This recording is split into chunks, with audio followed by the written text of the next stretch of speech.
എല്ലാവർക്കും നമസ്കാരം. അപ്പോൾ ഇന്ന് ഞാൻ വന്നിട്ടുള്ളത് ഒരു ദാൽ കിച്ചടിയുടെ റെസിപ്പി ആയിട്ടാണ്. ടേസ്റ്റിയും വളരെ ഹെൽത്തി ആയിട്ടുള്ളതുമായ ഈ റെസിപ്പി ചെയ്യാനായിട്ട് വളരെ ഈസിയാണ്. അപ്പോൾ ഇതെങ്ങനെയാണ് ഉണ്ടാക്കണമെന്ന് നോക്കാം. കിച്ചടി ഉണ്ടാക്കാനായിട്ട് ഞാനിപ്പോൾ എടുത്തിരിക്കുന്നത് 250 ml മെഷർമെൻറ്റ് കപ്പിൽ 1/4 കപ്പ് റൈസാണ്.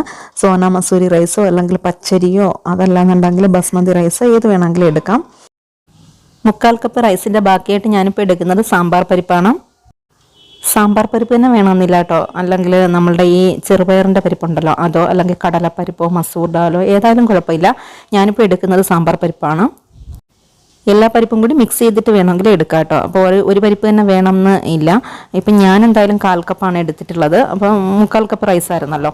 അപ്പോൾ നിങ്ങൾക്ക് വേണമെന്നുണ്ടെങ്കിൽ 1/2 കപ്പ് വരെ യൂസ് ചെയ്യാം കേട്ടോ. അപ്പോൾ കൂടുതൽ പരിപ്പ് ചേർക്കുന്നത് എനിക്ക് അത്ര അങ്ങോട്ട് ഇഷ്ടമല്ലാത്തതുകൊണ്ട് ഞാൻ 1/4 കപ്പ് എടുത്തിട്ടുള്ളൂ. ഈ പരിപ്പും അരിയും കൂടി നന്നായിട്ട് കഴുകി വെള്ളമൊഴിച്ച് വെച്ചിട്ടുണ്ട്. ഇനി ഒരു 15 മിനിറ്റ് ഇങ്ങനെ തന്നെ കുതിർന്നിരിക്കട്ടെ. ഫ്ലെയിം ഓണാക്കി ഒരു കുക്കർ വെച്ച് കൊടുത്തിട്ടുണ്ട്. അപ്പം കുക്കറിൽ ചെയ്യണം എന്നുള്ളവർക്ക് അതിനകത്ത് ചെയ്യാം, അതല്ലാന്നുണ്ടെങ്കിൽ സാധാരണ പാത്രത്തിലൊക്കെ ചെയ്യാം കേട്ടോ. അപ്പം ഞാൻ എന്തായാലും കുക്കറിലാണ് ചെയ്യുന്നത്. അപ്പോൾ കുക്കർ വെച്ച് കൊടുത്തിട്ട് ഇതിലേക്ക് 1.5 ടേബിൾ സ്പൂൺ നെയ്യ് ഒഴിച്ച് കൊടുക്കുകയാണ്. അപ്പം നെയ്യ് അത്രയും താല്പര്യമില്ലാത്തവർ കുറച്ച് ഒഴിച്ച് കൊടുത്താലും മതി കേട്ടോ. നെയ്യ് ഒന്ന് മെൽറ്റായി വന്നപ്പോൾ ഇതിലേക്ക് 1/2 ടീസ്പൂൺ ജീരകം ഇട്ട് കൊടുക്കുകയാണ്. നല്ല ജീരകമാണ്, കുമിൻ സീഡ്സ്. ജീരകം ഒന്ന് പൊട്ടി വരുമ്പോൾ ഇതിലേക്ക് വെളുത്തുള്ളി അരിഞ്ഞത് ഒരു 1.25 ടേബിൾ സ്പൂൺ ഇട്ട് കൊടുക്കാം. അപ്പോൾ ചെറിയ പൊടിയായിട്ട് അരിഞ്ഞതാണ് കേട്ടോ. അങ്ങനെ വേണം അരിഞ്ഞിട്ടാണ് ചേർത്ത് കൊടുക്കേണ്ടത്. ഒരു മീഡിയം സൈസ് ഒരു ഉണ്ട വെളുത്തുള്ളി ഉണ്ടാവും ഇത്. ഇനി ഇതിലേക്ക് ഇഞ്ചി പൊടിയായി അരിഞ്ഞത് 1/2 സ്പൂൺ ചേർത്ത് കൊടുക്കാം. എന്നിട്ട് ഇത് നന്നായിട്ടൊന്ന് ഇളക്കി കൊടുക്കുക. ചെറുതായിട്ട് കളറൊക്കെ ഒന്ന് ചേഞ്ച് ആവണം. അപ്പോൾ നല്ല മണമാണ് കേട്ടോ. ഈ വെളുത്തുള്ളിയും ഇഞ്ചിയും ജീരകവും ഒക്കെ ഇങ്ങനെ നല്ല നെയ്ക്കകത്ത് ഇങ്ങനെ കിടന്ന് മൂക്കുമ്പോൾ ഒരു മണം ഉണ്ടല്ലോ, നല്ല മണം. ഇനി 1 ടേബിൾ സ്പൂൺ പച്ചമുളക് ഇങ്ങനെ പൊടിയായി അരിഞ്ഞത് ചേർത്ത് കൊടുക്കാം. എന്നിട്ട് ഒന്ന് വഴറ്റിയ ശേഷം ഇതിലേക്ക് കായത്തിൻ്റെ പൊടി ഇട്ട് കൊടുക്കണം. അപ്പോൾ ഈ കായത്തിൻ്റെ ടിന്നുണ്ടല്ലോ, അതിനകത്തൊരു ഹോൾ ഇട്ടിട്ട് 2 പ്രാവശ്യം ഇങ്ങനെ ആക്കുന്ന അത്രയും ഞാനന്ന് ഇട്ട് കൊടുത്തിട്ടുണ്ട്. അധികം ആവണ്ട. എന്നിട്ട് ഒന്നും കൂടെ ഇളക്കി കൊടുത്ത ശേഷം ഇതിലേക്ക് 1/2 കപ്പ് ക്യാരറ്റ് ചെറുതായിട്ട് അരിഞ്ഞത് ഇങ്ങനെ ചേർത്ത് കൊടുക്കുകയാണ്. അപ്പോൾ ഈ ക്യാരറ്റൊക്കെ ഈ ചെറുതായിട്ട് കൂടിയെന്നോ കുറഞ്ഞെന്നോ ഒന്നും പറഞ്ഞിട്ടൊന്നുമില്ല. ഇതൊക്കെ നമ്മളുടെ ഇഷ്ടത്തിനനുസരിച്ച് ചേർക്കുകയാണ്. ഞാൻ ഏകദേശം ഒരു അളവ് പറഞ്ഞു തരുന്നു എന്നുള്ളതേ ഉള്ളൂ നിങ്ങൾക്ക്. അല്ലാണ്ട് ഇപ്പോൾ ഇച്ചിരി കുറഞ്ഞാലും കൂടിയാലും ഒന്നുമില്ല കേട്ടോ. എന്നിട്ട് 1/2 കപ്പ് ബീൻസ് ചെറുതായിട്ട് അരിഞ്ഞത് ചേർത്ത് കൊടുക്കുകയാണ്. എന്നിട്ട് ഇതെല്ലാം കൂടി നന്നായിട്ടൊന്ന് ഇളക്കാം. ഇനി ഇതിലേക്ക് സവാള അരിഞ്ഞത് ഒരു 1/2 കപ്പ് അതും കൂടി ചേർത്ത് കൊടുക്കാം. ഈ ക്യാരറ്റും സവാളയൊക്കെ ചോപ്പറിനകത്തിട്ടൊന്ന് ആക്കിയെടുത്തതാണ് കേട്ടോ. ബീൻസ് അല്ലാതെ അരിഞ്ഞെടുത്തതാണ്. ഒരുപാടങ്ങ് വഴറ്റിയൊന്നും വേണ്ട, കളറൊന്നും ചേഞ്ച് ആവേണ്ട ആവശ്യമൊന്നുമില്ല. ചെറുതായിട്ടൊന്ന് വഴറ്റിയാൽ മാത്രം മതി. കാര്യം നമ്മളിത് അരിയും പരിപ്പും ഒക്കെ വേവിക്കുമ്പോൾ ഇതും കൂടെ അങ്ങ് വെന്തോളും. പിന്നെ ചെറുതായിട്ടാണല്ലോ നമ്മൾ അരിഞ്ഞേക്കുന്നതും. ഇനി ഇതിലേക്ക് ഫ്രഷ് ആയിട്ടുള്ള ഗ്രീൻ പീസ് 1/2 കപ്പ് ഇട്ട് കൊടുക്കാം. എന്നിട്ടൊന്ന് വഴറ്റിയ ശേഷം ഇതിലേക്ക് 1 തക്കാളി കട്ട് ചെയ്തത് ചേർത്ത് കൊടുക്കാം.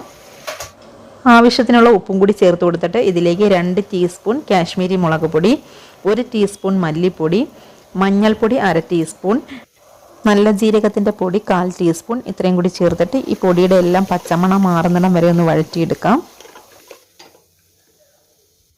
ഇനി ഇതിലേക്ക് 15 മിനിറ്റായിട്ട് നമ്മൾ കുതിർത്ത് വെച്ചിരിക്കുന്ന അരിയും സാമ്പാർ പരിപ്പും ഇല്ലേ, അപ്പോൾ അത് ഇതിലേക്ക് ഇട്ട് കൊടുത്തിട്ട് നന്നായിട്ടൊന്ന് വഴറ്റിയെടുക്കണം. ഇത് 2 മിനിറ്റോളം ഒന്ന് വഴറ്റിയെടുക്കാം. എന്നിട്ട് ഇതിലേക്ക് കുറച്ച് മല്ലിയില ചേർത്ത് കൊടുക്കാം.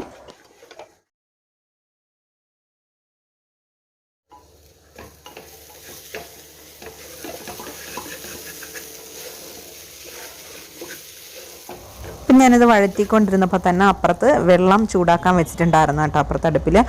അപ്പം ഞാനൊരു 3.5 കപ്പ് വെള്ളമാണ് അളന്ന് ചൂടാക്കാനായിട്ട് വെച്ചിരിക്കുന്നത്. അപ്പോൾ ഇപ്പം വെള്ളം തിളച്ചിട്ടുണ്ട്. അപ്പോൾ ഈ വെള്ളം ഇതിലേക്ക് ഒഴിച്ചു കൊടുക്കുക. അപ്പോൾ എപ്പോഴും തിളച്ച വെള്ളം ഒഴിച്ചു കൊടുക്കാനായിട്ട് ശ്രദ്ധിക്കുക കേട്ടോ.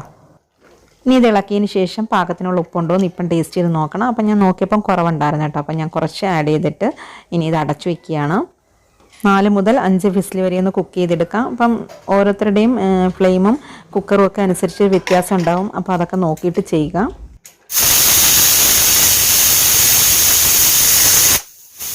മീഡിയം ഫ്ലെയിമിൽ വെച്ചിട്ട് വേണേൽ കുക്ക് ചെയ്തെടുക്കാനായിട്ട്. 5 വിസിൽ അടിച്ചിട്ടുണ്ട്. ഇനി ഇത് ഇതിൻ്റെ ചൂടൊക്കെ പോയിട്ടിരിക്കുകയാണ് കേട്ടോ. ഇനി ഇതൊന്ന് തുറന്ന് നോക്കാം. അപ്പോൾ ഇത് അത്യാവശ്യം നല്ലതുപോലെ തന്നെ വെന്തിട്ടുണ്ട്. പക്ഷെ വെള്ളം വറ്റിയിട്ടുണ്ട് കേട്ടോ. അപ്പോൾ ഇങ്ങനെയല്ല ഉണ്ടാവേണ്ടത്, കുറച്ച് ലൂസിലാണ് ഉണ്ടാവേണ്ടത് കേട്ടോ. അതുകൊണ്ട് ആദ്യം തന്നെ നമ്മൾ കുറച്ച് വെള്ളം കൂടി കൂട്ടി വെച്ചാലും മതി. അല്ലാന്നുണ്ടെങ്കിൽ ഈ സമയത്ത് നല്ല തിളച്ച വെള്ളം ഒഴിച്ചു കൊടുത്താലും മതി കേട്ടോ. അതല്ല ഇങ്ങനെ വേണ്ടുള്ളവർക്കാണെങ്കിൽ ഇങ്ങനെയും കഴിക്കാം. എങ്കിലും ഒരു ദാൽ കിച്ചടി എന്ന് പറയുമ്പം കുറച്ച് ലൂസായിട്ടാണ് ഉണ്ടാവുന്നത്. എനിക്ക് അത്ര അങ്ങോട്ട് ലൂസ് ഇഷ്ടമല്ല, അതുകൊണ്ട് ഞാൻ കുറച്ചൊന്ന് ലൂസാക്കത്തേ ഉള്ളൂ കേട്ടോ. അപ്പോൾ ഇനി അരക്കപ്പ് വെള്ളം കൂടി തിളപ്പിച്ചിട്ട് ഞാൻ ഒഴിച്ചു കൊടുക്കുകയാണ്. അപ്പോൾ തിളച്ച വെള്ളം തന്നെ ഒഴിച്ചു കൊടുക്കാനായിട്ട് ശ്രദ്ധിക്കണം. എന്തായാലും ഇത് കുറച്ചും കൂടി ലൂസ് ആക്കേണ്ടുള്ളവർക്ക് അങ്ങനെ ആക്കി എടുക്കാം കേട്ടോ. പിന്നെ കഞ്ഞി കുടിക്കണ പോലെ അത്ര അങ്ങോട്ട് ലൂസാക്കി എടുക്കണ്ട, കുറച്ചൊന്ന് ലൂസായിട്ടിരുന്നാലും മതി കേട്ടോ. അപ്പോൾ അങ്ങനെ തിന്നാനാണ് ടേസ്റ്റ് കൂടുതലും. ടോട്ടൽ ഞാൻ 4 കപ്പ് വെള്ളമാണ് ചേർത്തിട്ടുള്ളത്. അപ്പോൾ നമ്മുടെ ദാൽ കിച്ചടി ഇവിടെ റെഡി ആയിട്ടുണ്ട്.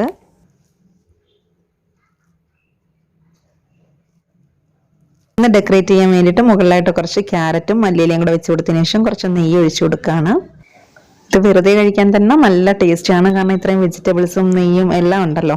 പിന്നെ അച്ചാറും പപ്പടവും കൂടി ഉണ്ടെങ്കിൽ നല്ല അടിപൊളിയാണ്, ഗംഭീരമാണ്. അപ്പം ഇപ്പം എൻ്റെ കയ്യിൽ അച്ചാറില്ല, എന്തായാലും ഞാൻ പപ്പടവും കൂടെ വെച്ചിട്ടാണ് കഴിക്കുന്നത്. അങ്ങനെ നമ്മളുടെ അടിപൊളി ടേസ്റ്റി ആയിട്ടുള്ള ഹെൽത്തി ആയിട്ടുള്ള ദാൽ കിച്ചടി ഇവിടെ റെഡി ആയിരിക്കുകയാണ്. അപ്പോൾ എല്ലാവരും ഇതൊന്ന് ട്രൈ ചെയ്ത് നോക്കണം. വളരെ എളുപ്പത്തിൽ നമുക്ക് ചെയ്യാൻ പറ്റുന്നൊരു റെസിപ്പിയാണല്ലോ ഇത്. ഇത്രയേ ഉള്ളൂ നമ്മളുടെ ഇന്നത്തെ വീഡിയോ. അപ്പോൾ എല്ലാവരും ഒന്ന് ലൈക്ക് ചെയ്യുക, അതേപോലെ തന്നെ കമൻറ്റും കൂടി ചെയ്യുക. അപ്പോൾ നിങ്ങളുടെ കമൻറ്റും ലൈക്കും ഉണ്ടെങ്കിൽ മാത്രമേ നമ്മളുടെ വീഡിയോസ് എല്ലാവരിലേക്കും എത്തുള്ളൂ. പ്ലീസ് അതുകൊണ്ടൊന്ന് ലൈക്ക് ചെയ്യുക, കമൻറ്റ് ചെയ്യുക. പിന്നെ സബ്സ്ക്രൈബ് ചെയ്തിട്ടില്ലാത്ത ആരെങ്കിലും നമ്മുടെ ചാനൽ കാണുന്നെങ്കിൽ പ്ലീസ് ഒന്ന് സബ്സ്ക്രൈബ് ചെയ്യുക. അടുത്ത് തന്നെ അടിപൊളി റെസിപ്പി ആയിട്ട് വരുന്നവരേക്കും ഗുഡ് ബൈ.